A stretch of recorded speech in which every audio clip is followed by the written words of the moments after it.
বিদায়ী মার্কিন president Barack ওবামার তীব্র নিন্দা করেছে উত্তর কোরিয়া। তাকে হোয়াইট হাউস থেকে পাততাড়ি গোটানোর দিকে মন দিতে বলেছে পিয়ংইয়ং। মঙ্গলবার বার্তা সংস্থা এএফপির প্রতিবেদনে জানানো হয়, মানবাধিকার লঙ্ঘনের অভিযোগে উত্তর কোরিয়ার নেতা কিম জং উনের বোনকে কালো তালিকাভুক্ত করায় ওবামার কঠোর সমালোচনা করেছে উত্তর কোরিয়া। মানবাধিকার লঙ্ঘনের অভিযোগে গত সপ্তাহে মার্কিন অর্থ দপ্তর উত্তর কোরিয়ার 7 ব্যক্তিকে কালো তালিকাভুক্ত করে। তাদের মধ্যে উত্তর কোরিয়ার নেতার ছোট বোন ইয়ো জং আছেন। উত্তর কোরিয়ার মানবাধিকার লঙ্ঘনের বিষয়ে মার্কিন পররাষ্ট্র দপ্তরের প্রকাশ করা প্রতিবেদনের পরিপ্রেক্ষিতে দেশটির অর্থ দপ্তর 7 জনকে কালো তালিকায় অন্তর্ভুক্ত করার ঘোষণা দেয়।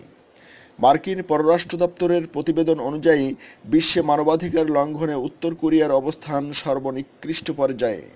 উত্তর কোরিয়ার রাষ্ট্রীয় সংবাদ সংস্থা কেসিএনএ সোমবার এক মন্তব্যে লিখেছে, ওবামাকে অন্যের মানবাধিকারের বিষয়ে মাথা ঘামিয়ে সময় নষ্ট না করতে বলা হচ্ছে, বরং তাকে হোয়াইট হাউস ছাড়ার জন্য জিনিসপত্র ভালোভাবে প্যাকেট করতে পরামর্শ দেওয়া হচ্ছে। কেসিএনএ মন্তব্যে বলা হয়, ওবামা তার আমলে যুক্তরাষ্ট্রে সর্বনিকৃষ্ট মানবাধিকার পরিস্থিতির সৃষ্টি করেছেন। ওবামার আমলে উত্তর কোরিয়া একাধিক পারমাণবিক ক্ষেপণাস্ত্রের পরীক্ষা চালায়।